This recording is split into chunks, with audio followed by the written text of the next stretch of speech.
다시 우리가 도피성계를 좀 생각하려고 합니다.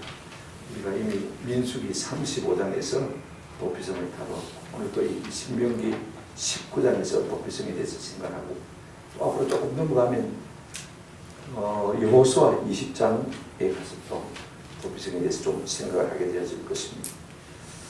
성경은 반복. 왜 반복이냐면 너무 중요합니다. 신명기도 역시 모세 뭡니까? 반복이죠. 설교의 반복입니다. 중요하기 때문에 자꾸 말하고 또 말하는 것을 볼 수가 있습니다. 도피성이 뭐냐? 좀 궁금하게 생각하실 분이 있습니다만 1절 2절에 우리가 기록된 대로 모든 살인자들이 그곳으로 도망하여 잠시 피하는 곳이 재판을 받기까지. 그죠? 왜 도피성 제도가 있냐면 이스라엘에는 고해의 제도가 있습니다. 친족 제도가 있다. 내가 실수로 어떤 사람을 죽였는데 그 죽임을 당한 친족 가운데 그를 대신해서 원수를 갚을 수 있는 그런 친족을 갖다가 우리가 고해이라 합니다. 그러면 그가 와서 나를 죽일 수 있단 말입니다. 그러니까 빨리 도망을 가서 어디 갑니까? 도피성에 가서 피해서 재판을 받기까지 거기에 머무르면 생명을 보호받을 수 있는 것입니다. 그러니까 물론 이제 모든 살인자가 다 도피성으로 도망을 가겠지만은 도피성에 가서 보호를 받는 사람은 누구냐면 부지 중에 알지 못한 계획함이 없이 고의가 아니고 그죠? 실수로 도피성에 가서 피한 사람들은 이제 그곳에서 생명의 보호를 받게 되는 것입니다. 이 도피성 제도에 대해서 우리가 한번 생각했으면 좋겠습니다. 첫째로 우리가 생각할 것은요, 이 도피성 제도는 사람 누구의 아이디어가 하나님께서 명하신 하나님의 아이디어다. 하나님의 공의와 하나님의 자비에서 이 도피성 제도가 나온 것을 볼 수가 있어요. 사람이 살다 보면 실수할 수 있지 않습니까? 그런데 한 번 실수했다고 해서 죽임을 당해야 된다면 그건 참 곤란하다 그 말인 것입니다. 어떤 면에서 사람을 죽였지만 그죠? 전혀 고의가 아닙니다. 실수예요. 그런 사람이 사람을 죽였기 때문에 죽임을 당해야 된다면 자비 하나님께서 보실 때는 참 안타까운 일인 것입니다. 그래서 살다 보면 이런 일이 있을 수 있기 때문에 하나님께서 그와 같은 사람들이 이 도피성이라는 곳에 가서 피하여 생명을 건지도록 하신 것을 볼 수가 있습니다. 하나님께서 먼저 우리가 2절 보시면요, 새 도피성을 구별하라 그렇게 말하고 있는 것을 볼 수가 있습니다. 자 보십시오. 내 하나님 여호와께서 내게 기업으로 주신 땅 가운데서 새 성읍을 누구를 위하여요? 너를 위하여 도피성으로 정하라, 구별하라 그렇게 말하는 것을 볼 수가 있습니다. 새 성읍. 우리가 민수기 35장에서는 분명히 6성읍이거든요. 그러면 왜 여기서는 새 성읍이냐? 지금 이스라엘 백성들이 모압 광야 평지에 와 있습니다. 이미 요단 동편에 땅들을 다 정복하고, 그죠? 거기에다가 이제 므낫세 반지파, 로벤 지파, 갓 지파에게 땅을 나눠주고 그게 이미 새 도피성을 만들었습니다. 이제 남은 새 도피성은 요단강을 건너서 가나안 땅 본토에 들어가면 거기서 설치하게 되질 것입니다. 그죠? 그러니까 새 성읍입니다. 6성읍 중에서 이미 새 성읍은 설정이 되어졌고 이제 지금 모압 평지에서 요단강만 건너가면 이제 가나안 땅을 정복하게 되지고 그 땅 본토 가운데서 새 성읍을 정하라 그 말씀인 것입니다. 우리가 뭐 이름들을 다 오늘 밤에 제가 불러줘도 여러분들이 기억을 못할 것 같습니다만 일단 우리가 여호수아 20장 7절 8절에 보면 요단 동편에 세 곳의 이름이 나오고 그 다음에 요단 서편에 세 곳의 이름이 나오는 것을 볼 수가 있습니다. 먼저 우리가 7절 보시면 그들이 납달리 산지 갈릴리 게레스와 에브라임 산지 세겜과 유다 산지 기랏 아라바 곧 헤본 이곳을 새 성읍으로 정할 것인데 지금 그곳을 정하라 그 말인 것입니다. 그리고 8절은 이미 요단 동편에서 정복을 하고 그죠? 새 성읍을 설정한 곳의 이름입니다. 로벤 지파 중에서 평지 광야의 베셀, 갓 지파 중에서 길랏 나모, 그 다음에 므낫세 지파 중에서 바산 골란을 구별했다. 그래서 요단강 동편의 세 성읍, 그죠? 요단강 서편 가나안 본토의 세 성읍, 이렇게 해서 6개의 도피 성읍을 설정한 것을 우리가 볼 수가 있습니다. 중요한 것은요, 자, 한번 3절 보실까요? 내 하나님 여호와께서 내게 기업으로 주시는 땅 전체를 세 구역으로 나누어 길을 닦고 모든 살인자를 그 성읍으로 도피하게 하라. 이제 세 곳이 설정되어지면 그 세 곳을 중심으로 도로를 잘 닦아가는 것입니다. 참 중요한 말이에요. 그리고 이스라엘 백성들이요, 때만 되면 나와서 그 도로를 갖다가 닦습니다. 청소한다는 말이 아니고, 옛날에 우리 그 사비나 그죠? 교인 같은 거 들고 나가서 도로, 아스팔트가 없는 도로, 지금은 뭐 아스팔트 없는 시골에 도로가 없습니다만은요, 읍내 도로도 거의 아스팔트가 없었습니다. 차 한번 지나고 나면요, 먼지가 뽀얗게 일어나면 아이들이 그 먼지를 따라서 쫙 따라가고 차 한 대도 보기가 기회가지고 말입니다. 반가워서 그 쫓아갔던 그런 기억이 납니다만, 이게 그냥 자갈 도니까 말이에요. 신다 보니까 차가 한번 지나고 나면 그냥 자갈이 탁 가로 그죠? 무너지지 않습니까? 그죠? 그럼 길이 패이게 되죠. 그러면 다시 그걸 끌어올려가지고 부익을 해서 길을 정비를 하는 것을 볼 수가 있습니다. 이스라엘 백성들이 해마다 그렇게 나와서 특별히 어디로 가는 길을 정비해야 되냐면 이 도피성으로 가는 길을 정비해야 되는 것입니다. 그러면서 자연스럽게 사람들이요, 뭘 익히냐면, 아, 이 길은 도피성으로 가는 길이구나. 그죠? 그러면서 거기에 편말을 만든 것입니다. 헷갈리지 않다. 그래서 부지 중에 살인한 자가 급한 마음으로 도망갈 때 헷갈리지 않다. 불편하지 않다. 길이 휘어지거나 굽어지거나 패이거나, 그죠? 그렇게 해서 누가 뒤에서 잡으러 쫓아오는데 말입니다. 그 길이 좋지 못해서 빨리 도망가지를 못해서 잡혀 죽으면 얼마나 억울합니까? 부지 중에 죄를 죽었을 텐데 하나님은요, 이런 사람들도 참 불쌍히 여기는 것을 볼 수가 있어요. 6절에 보시면 그 사람이 그에게 본래 오단이 없으니 죽이기에 합당하지 아니하나 두렵건대 그 피를 보복하는 자의 마음이 복수심에 불탔어. 누군가 우리 아버지를 죽였단 말입니다. 아들이 쫓아오지 않겠습니까? 그죠? 그래서 내 아버지 죽이는 원수를 죽여야지. 죽여 와서는 그냥 죽여버리면 고의로 죽이려고 해서 죽은 것이 아닌데, 그죠? 얼마나 참 억울합니까? 복수심에 불타서 살인자를 뒤쫓는데 그 가는 길이 멀면 그를 따라 잡아 죽일까?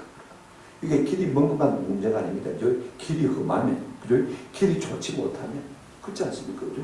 그래서 만약에 죽임을 당한다면 참 억울한 죽음이 되는 것을 볼 수가 있어요. 그러니까 억울한 죽음, 억울한 피를 흘리게 되면요, 하나님 기뻐하지 않는 것을 볼 수가 있습니다. 그 다음에 또 우리가 6절, 8절, 9절에 보시면 이 도피성은 계속해서 세 성읍씩 늘릴 수가 있다고 말하고 있는 것을 볼 수가 있습니다.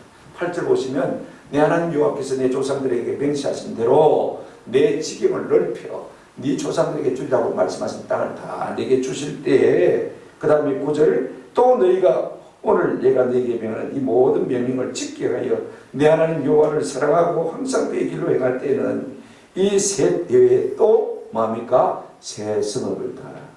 땅이 늘어나고 사람들이 늘어나게 되어지면 도피성 3개만 갖고 안 된다고 말입니다. 그죠? 그러니까 또 세식 이렇게 해서 자꾸 확장해 나가고 있습니다.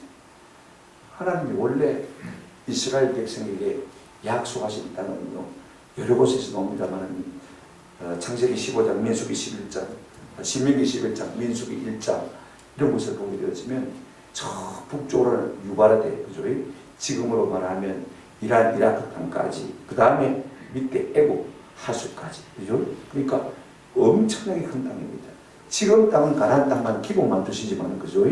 하나님께서 은혜와 복을 더하시고 저들이 말씀대로 살면요, 그와 같은 땅을 주겠다고 했습니다. 그러니까 점점 확장이 되어질 때, 그때 사람들이 더 많아질 것인데, 그때는 그러면 새 성읍만 가지고 있으면 안 되잖아요, 그죠? 그러니까 그때는 확장이 될 때마다 새 성읍씩 늘려가라, 이렇게 말씀하는 것을 볼 수가 있습니다. 이 약속을 다 받아놓은 사람들이 누구냐면 다윗과 솔로몬 왕입니다. 다윗 왕 때 영토가 굉장히 많이 확장이 됐습니다. 그죠? 그 다음에 솔로몬 왕 때 우리가 사무엘하 8장이나 그 다음에 열왕기상 10장을 보게 되시면 영토가 굉장히 많이 확장된 것을 볼 수가 있습니다. 왜 하나님을 사랑하고 말씀대로 사니까 하나님께서 자꾸 다윗이 어디로 가든지 뭐하게 하셨더라? 이기게 하셨다. 복을 주시는 거죠. 기본적인 복 외에 하나님께서 덤으로 계속 복을 주는 것을 볼 수가 있습니다. 그런데 솔로몬이 한때 하나님 앞에 순종하고 말씀대로 살았습니다만 그럴 때 정복 전쟁에서 늘 승리한 것을 볼 수가 있습니다. 그런데 그가 말씀대로 살지 못할 때 하나님이 자꾸 뺏어가시는 것을 우리가 볼 수가 있습니다. 그거 꼭 기억할 필요가 있습니다. 오늘 우리가 하나님을 사랑하면요, 기본적인 복 외에 하나님께서 계속 우리에게 복을 내주시는 것입니다. 그렇게 해서 복을 받을 때마다 이 도피성읍을 여기 있다만 3개만 두지만 안 된다고 말입니다. 그것도 3개를 두가지고 확장을 시켜 나가서 거기서 사람들이 부지 중에 과실치사, 그죠? 요즘 말로 말하면 과실치사죠. 내가 사람을 죽일 의도가 전혀 없었는데, 그죠? 내가 차를 운전하는데 내 차가 브레이크가 고장이 나가지고 브레이크가 안 잡혀서 사람을 치었단 말이에요. 죽었단 말이에요. 그건 고의가 아니거든요. 우리가 흔히 법적인 용어로 과실치사라고 하잖아요. 그런 사람에게 너무 과도하게 목숨을 뺏어버리면 네가 죽였으니까 너도 죽어라 그러면요 참 심하잖아요. 그죠? 그때 우리 하나님께서는 네가 도피성으로 피하라 라고 말씀한 것을 볼 수가 있습니다. 여러분, 우리가 하나님 은사를 주셨는데 사용하지 않으면 하나님 뺏어가십니다. 우리가 하나님의 말씀대로 살면요 우리의 영역을 자꾸 넓혀주는 것을 볼 수가 있습니다. 두 번째, 우리가 도피성에 설치를 하는 목적을 알고 사람들이 봤으면 좋겠습니다. 제가 좀 빨리 합니다. 왜냐하면 기도회가 있기 때문에. 3절 보시기 바랍니다. 19장 3절. 내 하나님 여호와께서 내게 기업으로 주시는 땅 전체를 세 구역으로 나누어 길을 닦고 모든 성읍으로 모든 살인자를 그 성읍으로 마귀하라, 도피하게 하라. 도피성의 1차적인 목적은 모든 살인자들, 모든 살인자를 일단 거기에 마귀하라, 피하게 하라. 그렇습니다. 왜요? 재판을 받기까지. 일단 여러분, 우리가 그렇지 않습니까? 누군가가 내 사랑하는 부모님 제가 친척을 갖다가 죽였단 말입니다. 그러면 나도 당연히 복수심에 불타게 되죠. 당장 죽이고 싶죠. 그런데 성경은 그것을 원치 않는 것을 볼 수가 있습니다. 조금 진정해요. 요즘 것도 마찬가지입니다. 누군가가 내 사랑하는 부모님 제가 친척을 죽였다고 해서 내가 직접 죽일 권한이 있습니까? 없습니까? 없습니다. 법적으로 해결해야지. 내가 화가 난다고 해서 내가 분노를 못 참아가지고 어떤 해를 끼치면요 나도 동일한 살인죄에 적용되는 상해죄에 적용이 된다는 사실을 우리가 꼭 기억할 필요가 있습니다. 그런데 여러분, 이렇게 모든 살인자가 일단은 도피성으로 도망가게 되어 있습니다. 그런데 중요한 것은요, 도피성에 들어가서 보호를 받는 사람이 있습니다. 어떤 사람들이냐면 4절 한번 보실까요? 4절. 살인자가 그리고 도피하여 살만한 경우는, 살아남을 수 있는 경우는 이러하니 곧 누구든지 본래 원한이 없이 아무 마음의 의도도 없이, 그죠? 그 다음에 어떻게 했습니까? 부지 중에 실수로, 고의가 아닙니다. 그죠? 실수로 사람을 죽였는데, 그 다음에 여러분 보시면 예를 들면 가령 5절에, 그죠? 예가 나옵니다. 어떤 예가 나오냐면 그 당시 농경사이니까, 그죠? 자, 가령 사람이 그 이웃과 함께 벌목하려 살림에 들어가서 손에 도끼를 들고 벌목하려고 찍을 때 도끼가 자루에서 빠져 그의 이웃을 맞춰 그를 죽게 한 것 같은 것이다. 여러분, 옛날에 도끼질 한 분 있는가 잘 모르겠습니다만 어릴 때 도끼질을 잘못했습니다. 근데 도끼질을 하기 전에 항상 거꾸로 도끼를 들고 땅에다가 몇 번 쳐야 돼. 그래야 도끼 자루가 조금 느슨해 빠져있던 것이요 꽉 했을 때 막히게 됩니다. 안 그러고 그냥 쳤다가는요 몇 번 안 쳐서 도끼 나리가 어디로 날아갈지 모릅니다. 그러면 주변에 있던 사람이 다치게 되죠. 심지어는요 머리에 맞으면 죽게 되었습니다. 그죠? 이럴 때 우리 항상 조심해야 되는데 사람이 예사롭죠. 그래 하다 보면 이런 문제가 생길 수가 있는 것입니다. 그래서 전혀 고의가 아닌데 내가 도끼단을 잘 살피지 못한 실수로 말미암아 사람이 죽을 수가 있습니다.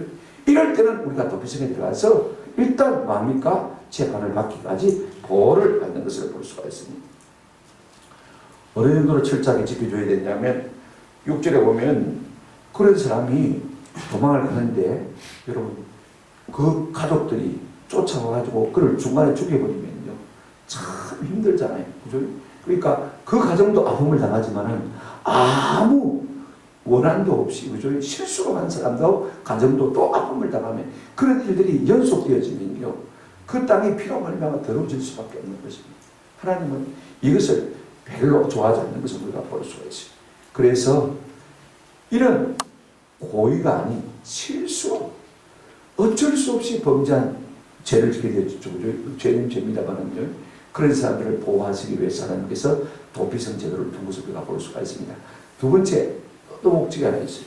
이런 일들이 계속 일어나게 되지만 여러분 한번 보십시오. 10절 한번 보시기 바랍니다. 10절, 내 하나님 여호와께서 내게 기업으로 주시는 땅에서 무죄한 피를 흘리지 말라. 이같이 하면 그의 피가 내게로 돌아가리라 가지 아니하리라 그랬습니다. 무슨 말이냐면요, 실수로 사람을 죽였는데 당한 사람의 입장에서 볼 때는 억울하잖아요, 그죠? 그러니까 또 그 사람을 죽여버립니다, 그죠? 그러면 그 사람도 무죄한 사람입니다, 그죠? 그러면 또 무죄한 사람의 피가 뭘집니까? 흘려지는 것입니다. 그러면 또 다른 사람이 또 복수를 하게 되죠. 그러면 끝없이 무죄한 사람이 죽어가야 되는 것을 볼 수가 있습니다. 하나님은 이걸 기뻐하지 않는 것을 볼 수가 있습니다. 자꾸 무죄한 사람의 피를 흘리게 되면 그 땅이 더러워지게 되고, 그 땅이 더러워지면 하나님 그 땅을 말 수밖에 없습니까? 심판하실 수밖에 없습니까? 하나님께서 그 땅이 더러워지지 않도록 하기 위해서, 하나님의 심판을 막기 위해서 하나님께서 미리 인간의 연약함을 아시고 도피성 제도를 두신 것을 볼 수가 있어요. 여러분, 얼마나 하나님의 지혜가요, 하나님의 자비가 큰지를 우리가 알 수가 있습니다. 그런데 만약에 고의로 죄를 지었음에도 불구하고 말입니다, 그를 살려두면요, 그것도 하나님 기뻐하지 않습니다. 그죠? 그것도 피를 흘려서 땅을 더럽힌 죄가 되는 것입니다. 그래야면 여러분 성경에 보십시오. 12절 한번 보시기 바랍니다. 그 본 성읍 장로들이 사람을 보내어 그를 거기서 잡아다가 보복자의 손에 넘겨 죽게 할 것이다. 고의로 죄를 지은 사람은 도피성에 들어가서 사함을 받을 수가 없습니다. 끄집어내서 돌려줘가지고 네가 죄값을 감당해라는 것입니다. 그렇게 해서 억울하게 피 흘린 죄를 하나님께서 다 제해가시고 이렇게 빠지는 것을 볼 수가 있습니다. 자, 13절 한번 보시기 바랍니다. 13절, 내 눈이 그를 긍휼히 여기지 말고 무죄한 피를 흘린 죄를 이스라엘에서 제하라. 고의로 지은 죄를 죄값을 받도록 해라 말입니다. 그래야 하나님이 기뻐하시고, 그 다음 뭐라고 했습니까? 13절 끝에 한번 같이 읽어보십시다. 시작. 그리하면 내게 복이 있으리라. 죄가 있는데도 죄 없다고 없는 것이냐 가만히 내버려두면 하나님 기뻐하지 않는다는 것입니다. 죄가 있으면 죄벌을 받는 것이 마땅합니다. 그래야 하나님께서 공의가 이루어졌으니까 말입니다. 그래야 그 땅에 내가 복을 주겠다. 두 가지 이유 때문에 하나님께서는 이 도피성을 만들라고 말한 것을 볼 수가 있습니다. 그런데 단순히 이런 일만을 위해서 하나님께서 도피성을 만들라고 했냐, 그런 것은 아닙니다. 중요한 하나님이요, 계획이 계십니다. 아주 깊은 뜻이 계십니다. 자, 오늘 성경 한번 보십시다. 3절에 보시면 내 하나님 여호와께서 내게 기업으로 주시는 땅 전체를 세 구역으로 나누어 길을 닦고 모든 살인자를 그 성읍으로 막여라, 도피하게 하라. 여기에 행간에요, 두 가지 의미가 들어있습니다. 보십시오. 나누어 길을 닦고, 그 말 다음에는요, 어디서나, 그 다음에 그 성읍으로 도피하게 하라. 그 말 앞에는 또 어떤 말이 들어가면 좋겠습니까? 한번 합시다. 누구든지, 어디서나 누구든지, 아무런 고의가 없이, 마음의 작정이나 계획이 없이, 도모가 없이, 그죠? 전적으로 고의가 아닌 실수로, 과실치사로 이와 같은 죄를 범했을 때는 어디서나 누구든지, 이방인도 괜찮습니다, 종도 괜찮습니다, 차별이 없어요. 어디서나 어느 민족 누구든지 말입니다.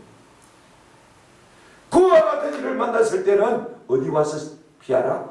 도피성으로 가서 피하라. 누가 생각납니까? 예수님이 생각납니다. 그죠? 생각해 보십시오. 수고하고 무거운 짐진 자들아 다 내게로 오라. 누구든지, 얼마든지, 어디서든지. 아멘. 그러니까 이 도피성은요, 누구를 상징하는 것입니까? 예수 그리스도. 그분 앞에 와서 네가 죄 사함 받고 심을 얻고 안식을 얻으라, 그 말씀인 것입니다.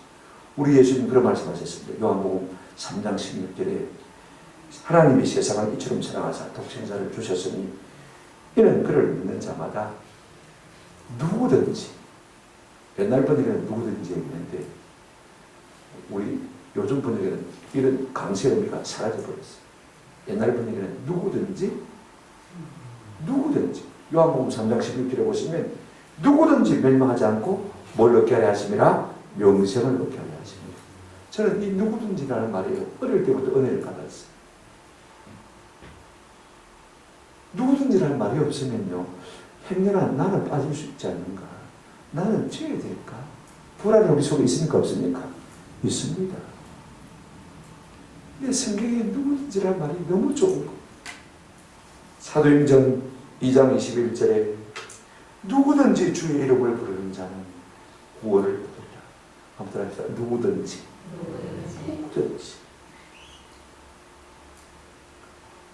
더 신학적인 문제가 있습니다만 시간이 없으니까 제가 좀 합니다. 한번 따라 합시다. 사고에는 우연이 없습니다. 내가 병원에 갔는데 의사가 잘못해서 내가 죽었단 말입니다. 그죠? 그럼 가족들이 억울한 사람들을 고소해가지고 어떻게 합니까? 수억을 빼먹잖아요. 그죠? 이건 좀 심한 거예요. 우리 예수님 사람들은 그렇게 합니다.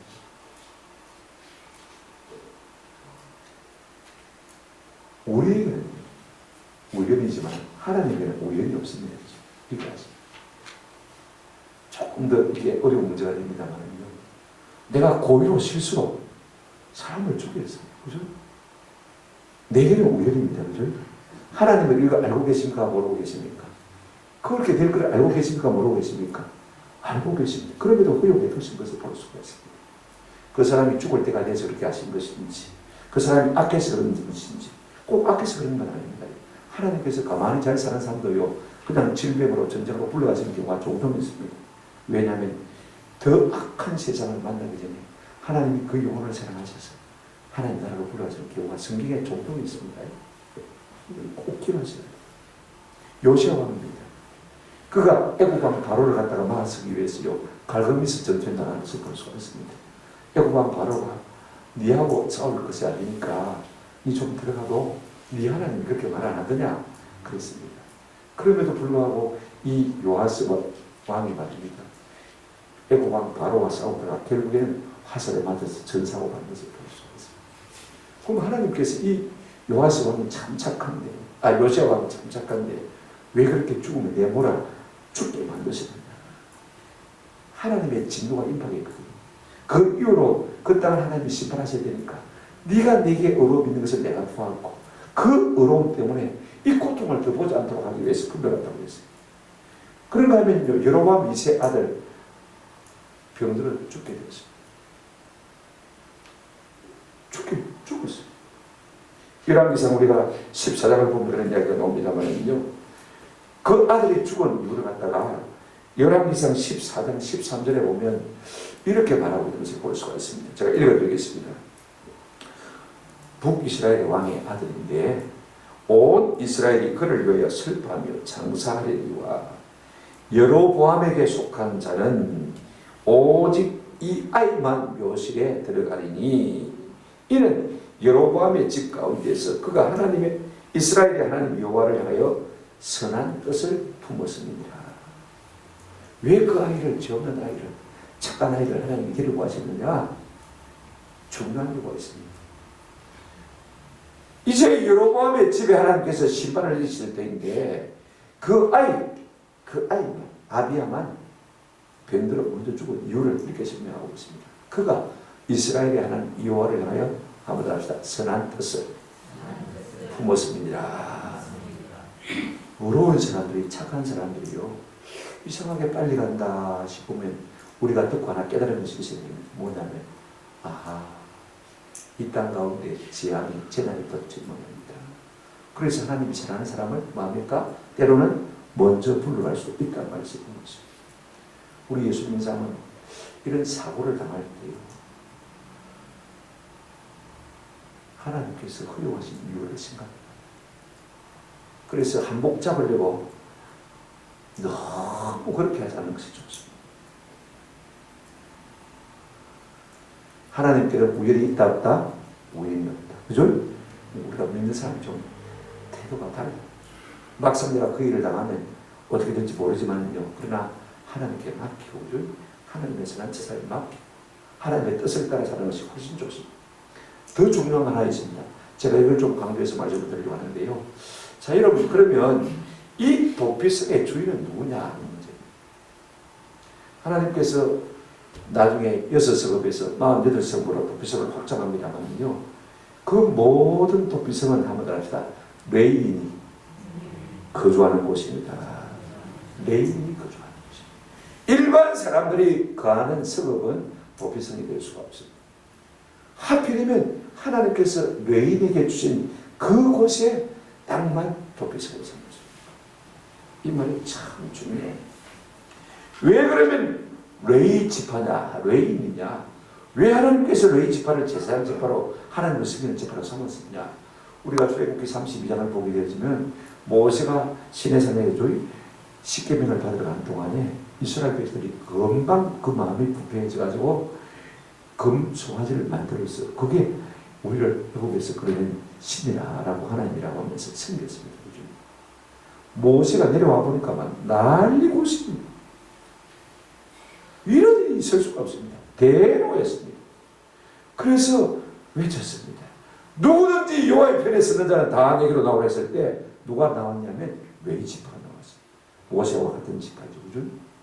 그래 그들이 지금 손에 칼을 들고 이 금송아지 앞에서 저런 모든 사람, 자기 형제, 그죠? 자기 민족 아닙니까? 그죠? 쳐서 죽이기 위해서. 그래서 그날 3,000명 가랑을 갖다가 쳐서 죽였다. 그렇습니다. 그런데 성경에 이렇게 말하고 있습니다. 이 레위 지파 사람들이 칼을 들어 자기 동족을 친 것을 두고 성경은 뭐라고 표현하고 있냐면 너희가 오늘날 여호와께 한번 따라합시다. 헌신하였느니라. 헌신하였느니라. 여러분 사람의 본성이요. 제가 아무리 잘못했지만 야구 상관이 없는 잘못을 했는데 그죠? 내가 죽일 정도로 분개할 수 있습니까? 한번 생각해 보십시오. 함부로 사람 죽이는 게 쉽습니까? 하기야 요즘은 뭐 함부로 사람을 죽이다마는요. 사람 죽이기가 쉽지가 않습니다. 그렇지 않습니까? 조그마한 짐승 하나도요. 죽이는 애가 써요. 쉽지가 않습니다. 죽은 걸 봐도 기분 하루 종일 아파요. 제가 물고기를 조금 키우는데 문제기 같은 게 하나 잡혀 먹었다가 토인해서 죽었는지 아니면 잘못 태어나 죽었는지 모르겠지만요. 하나씩 건져낼 때는 참 마음이 아파요. 하루 종일 좀 찝찝해. 조그마한 문제기 같은 거나 그죠? 사람이 생명을 하는 것이 쉽지가 않습니다. 이 레위 지파들은요. 자기 마음에는 사람들을 죽이고 싶은 마음이 없지만은 하나님께서 진노하셔서 그들을 치라고 말씀하시니까 하나님의 뜻을 이루기 위해서 사람들을 죽인 것으로 볼 수가 있습니다. 그래서 하나님이 보실 때는요 여호와께 헌신했다 그렇게 말하고 있는 것을 볼 수가 있습니다. 제가 무슨 말을 하려고 하냐면요 이 레위 집안은 자기 본심으로는 사람을 죽일 마음이 없었지만은 하나님이 뭐 하셨습니까? 쳐서 죽이라고 명령하시니까 사람을 죽이는 사람이 있는 것입니다. 내 본심으로는 죽이고 싶지 않습니다. 그래서 어쩔 수 없이 사람을 죽인 사람의 마음을 이 레위 집안은 알고 있는 것입니다. 아멘. 어쩔 수 없이 내가 본의 아니게 사람을 죽일 수밖에 없었거든요. 그 사람의 마음, 그걸 레위 집안은 충분히 경험하고 이미 알고 있는 것입니다. 그런 사람의 마음을 아는 것입니다. 그러니까 하나님께서 이 도피성의 주인을 누구로 세웠느냐? 레위 지파로 세운 것을 볼 수가 있습니다. 이게 참 중요합니다. 예를 들어서 보십시오. 피해 보복자가라고 하십니다. 저는 우리 아버지 주고 있습니다. 제가 1억 줄 테니까 1,000만 원 줄 테니까 100만 원 줄 테니까 내줬어. 그죠? 그러면요. 어쩔 수 없이 사람을 죽인 사람의 마음을 알지 못하는 사람은 뇌물에 약하니까 말입니다. 그 마음을 모르는 사람은요. 그냥 숭대해 줄 수가 있습니다. 그러면요. 더 억울한 사람 또 한 사람 죽이는 거예요. 그런데 레위 집안은 어떤 사람들입니까? 자기들은 죽이고 싶지 않지만 어쩔 수 없이 하나님의 뜻을 따라 사람을 죽여본 그 아픈 마음이 그들 가운데 있는 사람들. 그 상한 마음이 그들 가운데 있는 사람인 것입니다. 그러니까 내어주지 않고 보호하는 것입니다. 왜 하나님께서 인간 제사장을 세우셨느냐?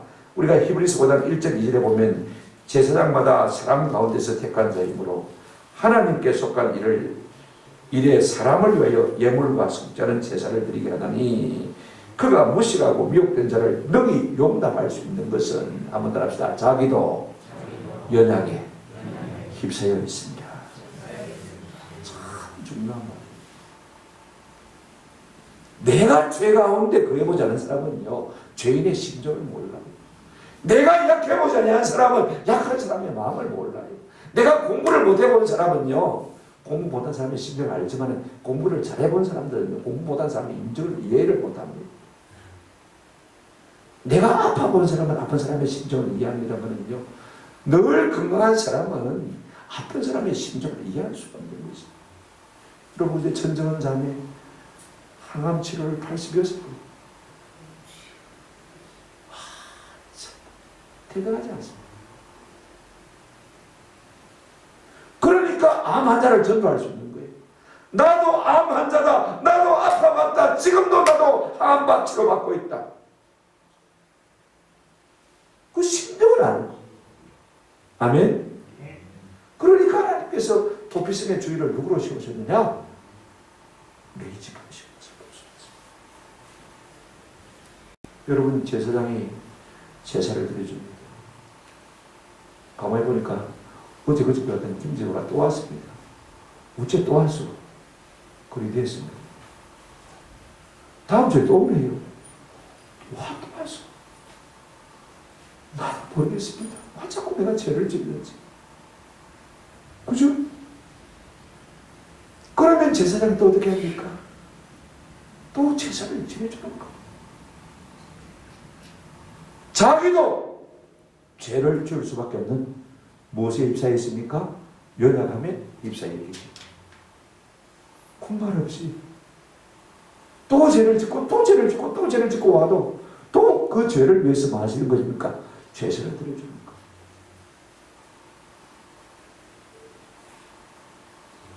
그래서 사람 제사장을 세운 것입니다. 그래서 도피성 주의대로 레인을 세운 것을 볼 수가 있습니다. 고의로만 안 죽였으면요, 받아주는 것을 우리가 볼 수가 있습니다. 저는 이분이 누구냐? 사람의 몸을 입고 있다는 요새서들 모든 고난을 받으셔서 인생의 고난을, 연약함을 다 치유하신 분이지만 그러나 죄는 없으시고, 그죠? 그러면서도 우리의 모든 연약함과 우리의 모든 죄의 문제를 이해하실 수 있는 분, 그지? 그분이 진짜 제사장보다 더 큰 제사장이라고 말하고 있는 것을 볼 수가 있습니다. 여러분, 베드로 예수님을 모른다고 3번 죄를 지었습니다. 부인했습니다. 그죠? 얼마든지 죄가 들리는데 내 제자가 아니다. 수제자, 아이고 개똥이다. 인연 끊자. 얼마든지 그랬을 수 있을 것 같아요. 근데 우리 예수님, 네가 나를 사랑하냐? 예, 사랑합니다. 한번 해보고, 그죠? 또 묻습니다. 네가 나를 사랑하냐? 예, 주님, 네가 나를 사랑하냐? 2번 마음까지. 또 네가 나를 사랑하냐? 3번 물었습니다. 예, 사랑합니다. 마음까지 시켜주시는 것입니다. 네가 약해서 그렇다는 것입니다. 네가 약해서 그렇다는 것입니다. 우리 예수님 십자가에 달리셨을 때 누가복음 23장 3, 4절 말씀에 뭐라고 기도하셨습니까? 첫 번째 십자가에 달리셨을 하신 기도가 용서의 기도입니다. 아버지여, 저희 하는 것을 사하여 주옵소서. 이는 자기들이 하는 것을 알지 못합니다. 몰라서 그랬습니다. 고의로가 아니고 몰라서 그랬습니다. 이분이 우리의 구주이십니다. 도피성의 주인 되신 분이 누구라고요? 예수 그리스도. 물론 인간적인 주인은 레인이죠. 그러나 그분은 누구를 상징하고 있습니까? 레인은 누구를 상징합니까? 예수 그리스도. 저는 부탁을 드립니다. 우리가 어떤 일을 만나도 예수 안에 들어가는 은혜가 있기를 주님의 이름으로 축원합니다. 어디서나 누구든지 그분께로 달려나가면 그분이 우리를 맞아 주실 줄로 믿습니다. 그분은 우리의 마음의 중심을 압니다. 제가 잠언 14장 10절 말씀, 마음의 고통은 자기가 알고 마음의 즐거움은 타인이 참여하지 못하는다. 성경에 가, 도, 이게 이 조사가 명확지 않은 것이 몇 권 있어가지고 제가 성경 읽으면서 자꾸 고쳐가면서 있습니다. 본문을 살펴가면서 번역을 새로 해가면서 제가 다시 한번 읽어드릴게요. 자, 보십시오. 마음의 고통은 자기가 알고, 이게 아닙니다. 자기만 알고. 마음의 즐거움도 타인이 구하지 못한다. 참여하지 못한다. 여러분, 내 마음을 누가 알아줄 수 있습니까? 내 고통도 내 즐거움도요, 그냥 남이 알아주는 채 할 뿐입니다. 그죠? 실제로는 다 모릅니다. 어떻게 합니까? 왜? 나와 상관했기 때문에 모르는 것입니다. 누구도 내 즐거움을 모르고 누구도 내 고통을 모르는 겁니다. 그러나 하늘에 계신 하나님은 우리의 즐거움도 아시고 우리의 마음을 모두 아십니까? 고통도 아시는 것입니다. 우리가 약해서 죄를 지었다면 그 마음을 누구나 아신다고요? 하나님은 아신다고 하시는 것입니다. 무슨 죄를 지어도 우리의 약함을 아시는 주님께서는 자기에게 나오면 우리를 사해 주신다. 그 말씀이십니다. 물론 그렇다고 해서 그걸 이용해서 우리가 자꾸 개가 토해본 곳에 또 들어가고 또 먹고 돼지가 시킨 곳에 다시 더럽히고 그렇게 하면 안 되겠지, 그죠? 그렇게 고의로 하면 하나님 용서하지 않습니다. 우리가 몰라서 하는 죄가 버립니다. 그분 속에 들어가면 얼마든지 품으시고 용납하시고 사하시고 깨끗게 하시고 고치시고 치료하셔서 복 주시는 주님이신 줄로 믿습니다. 이 도피성에 나가는 은혜가 우리 가운데 믿음으로 있기를 주님의 이름으로 축원합니다. 아멘.